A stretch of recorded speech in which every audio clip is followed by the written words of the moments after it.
السلام عليكم ورحمة الله تعالى وبركاته. عيدكم مبارك والله يسامح على السحب. انا والله هبطت فيديو، والله هبطت فيديو. ما مشكلة، ما انا فما مشاكل في اليوتيوب وحاجات قالوا لي ما انا حذفت الفيديو. اما والله الفيديو هذا على مكاوي، هذا المحنون. والله شنو عندي نقولوا الا نقولوا كلمة واحدة، بسم الله يلا نبدأ. عاوز العربيه دي ايجار، فواحد تاني داخل كتب له حتى لو ايجارها في اليوم اكتر من مرتبك 3 شهور. عايز اقول ياسر مواصلة بصراحة. لليوتيوبرز اللي فاتوا والناس الجديده هتقفل برضه، مفيش محتوى، دول ناس فاضيه. ده انتوا لقطة. كيفك انتي؟ ما انا فاضي بركة. شنو تورينا في العيب والبنات والحاجات هذه؟ معانا لوكيشن جديد وطبعا وحش جديد. النهارده معانا الجي كلاس بارابوس او البارابوس، مش عارف يسموها ازاي.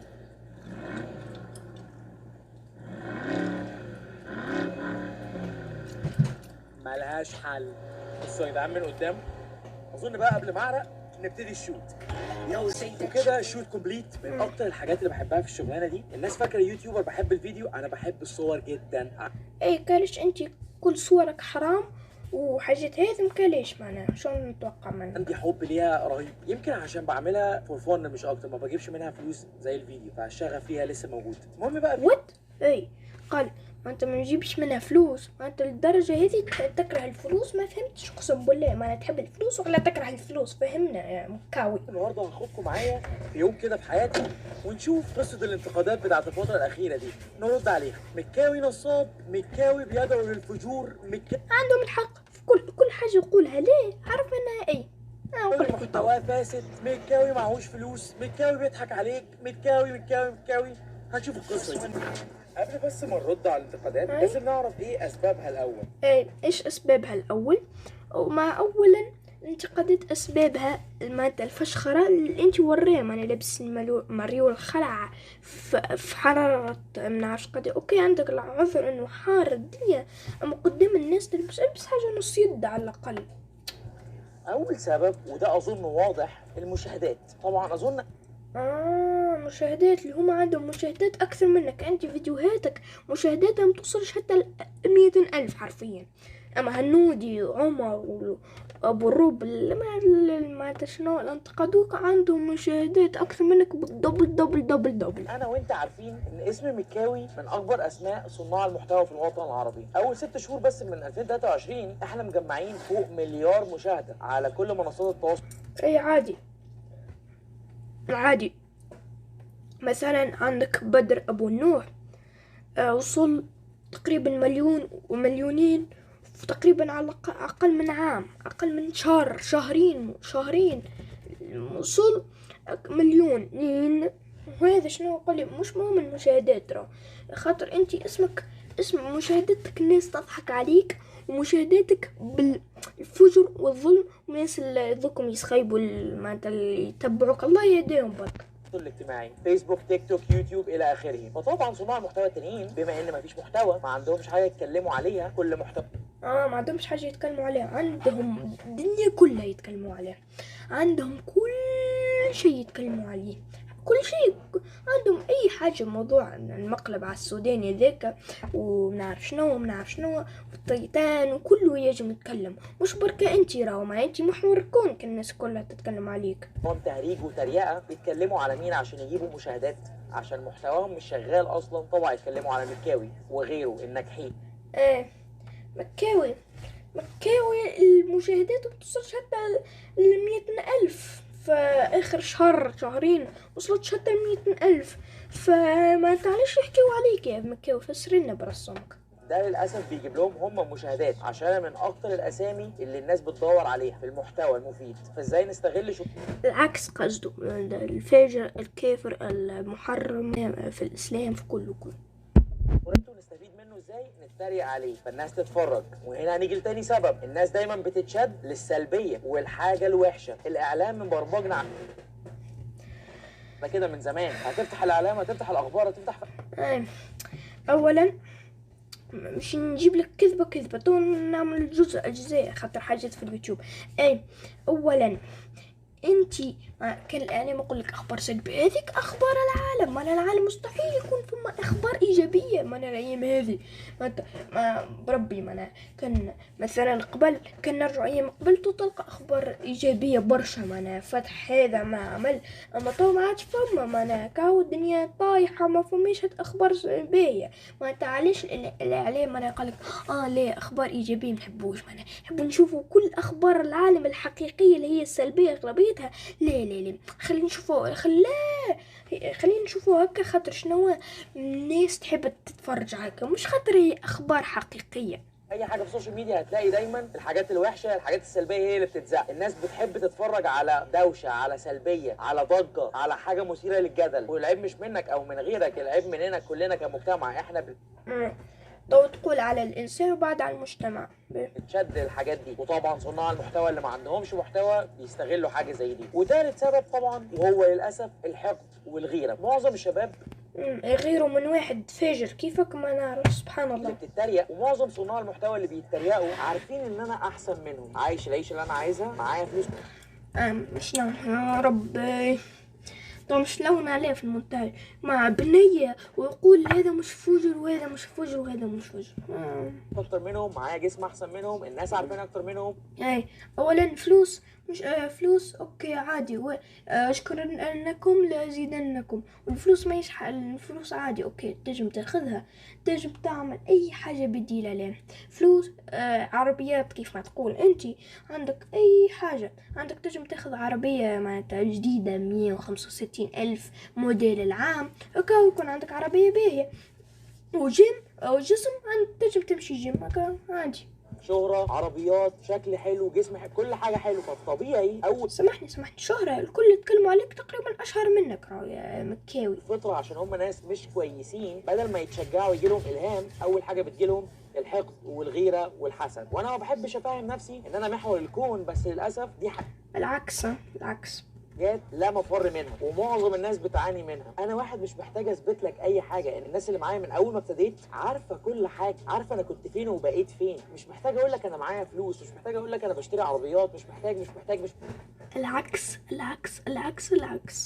محتاج الناس الجديده بس الخايبه اللي جايه اتوهمت بكل ده موجود فجاه، فاكره ان انا ساحر جبته في يوم وليله. هم اللي بيريحوا نفسهم بالخيابه دي، بالسلبيه والانتقاد والحقد. اما الناس اللي معايا من زمان عارف. تعالوا لكم اصحاح ونفك شويه قبل ما نتمرن ونخش على الانتقادات، انتقاد ونوضحهم ونقول راينا فيهم. سامحوني يا أعزائي المشاهدين، والله حذفت صوته فما سوق موسيقى. ما بصراحة أنا ما نحب نخلي محتوى نظيف، وأنا ما نحبش نخلي فيه حاجة ولا حاجة. ما تعرفش ممكن الكلام يكون فيه حاجات ما نفهمهاش، فأنا نحيت الصوت. نشوفكم في فيديو كم. اللي يقولك ان اليوجا سهلة اوعى تصدقوا. انا بقالي سنين كارديو وجيم وبتاع ومش عارف اكيب اب، بس بتغسلني من جوه. بس مش عارف لو انت شايف 300 سعر اتحرقوا احسن من التمرين. المهم هنستنى ننشف ونهايدريت ونتمرن التمرين اللي على موضوع اليوتيوب هذا، جاني حقوق نشر كيك، ما انا حطيت مش بلاني دخلت مقال وحاجة هذا مش بلاني، ما حقوق نشر ما طلعت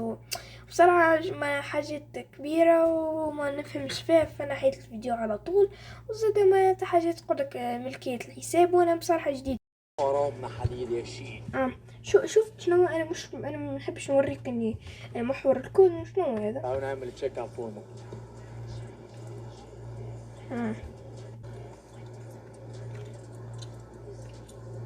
بقالي فترة بعك في الأكل، عايزين نظبط التنشيف الفترة الجاية. إن شاء الله تعك ولا تصير بطيء. وزنك 50,500 كيلو إن شاء الله. متجي ما عادش تعمل لنا فيديوهات. كومنتات وزني كام؟ اللي هيخمن صح هعمل له شوت اوت على انستجرام. المهم نرجع بقى لحوارنا.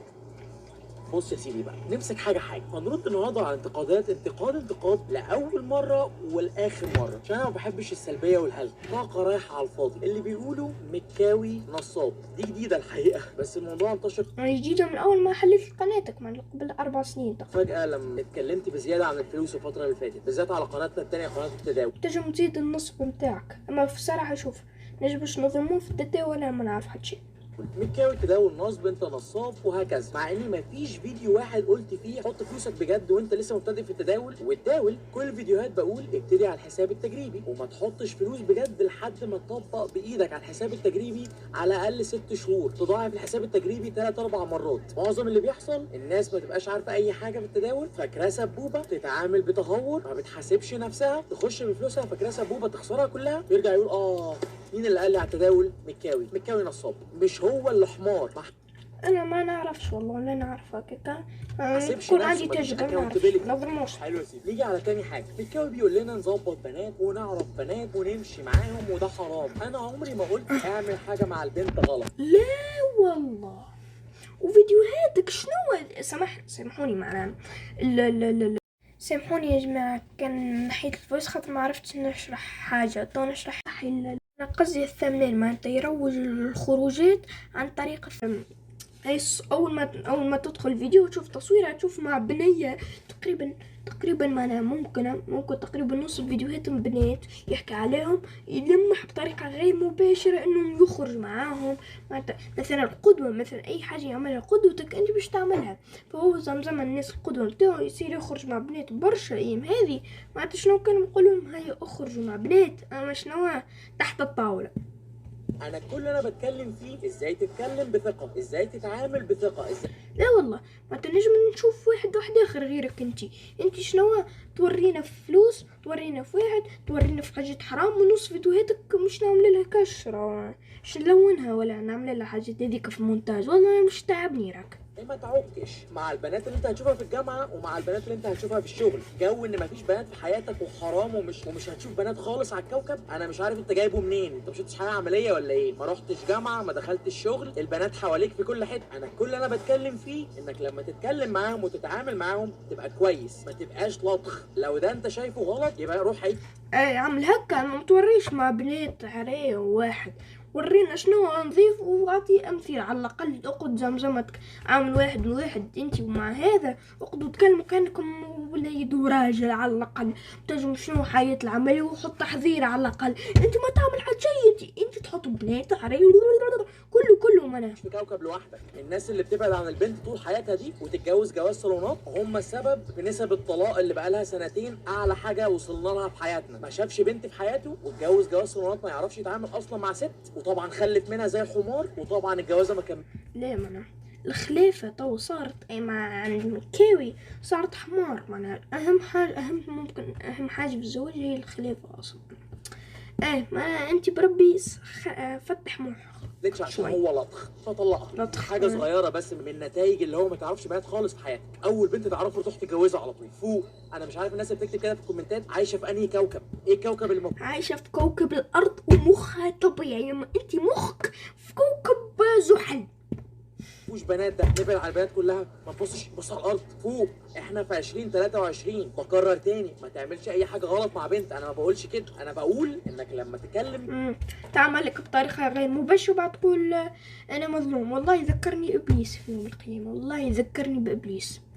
بنت تبقى كويس، بس هو ابليس وحده. دي رسالتي من اول ما فتحت القناه. عايز تفهمها حاجه تانية بقى، انت دماغك مش تمام. كل الاساليب اللي انا بعملها دي تجاربي وانا بسال بنات. الهدف منها حاجتين، اولا دي احسن طريقه استعملتها في حياتي ان انا اعلي ثقتي في نفسي، وتاني حاجه ده انت تنجم تنصح الناس تعمل لهم حاجه تحفيزيه مش مع بنات يا حبيبي. اللي بيخلي القناه تكبر، ده اللي بيخليكوا تتفرجوا، ده اللي بيشدك، وفي الاخر انت اللي بتكتب لي تحت. ما تشدك حاجه خايبه. انا بصراحه نشوف تشدك حاجه باهيه احسن تشدك حاجه خايبه بصراحه. ما انا والله صححولي كان انا مات واحد غلط فانز مكاوي يصححولي انا غلط. ممكن ما ينفعش كده مكاوي، مع اني لو عملتش كده مش هتتفرج. لو عملت القناه كلها اكاديميك، ازاي تاكل صح، ازاي تبقى واثق من نفسك من غير ما تتحرك من الاستوديو، محدش بيتفرج. هذيك هي القناه الصحيحه. ما انت تعمل حاجه فاسده تنجم تشد الناس وبعد تنصحهم. هذا انت كانك شنو نقول ايش رايك نخليك تكفر؟ اول ما يجي يحب يكفر قوله بربي تو نعلمك الصلاة. هذاك انت تعمل. للاسف الفيديو لو علمي بحت اكاديمي بحت مش هتتفرج.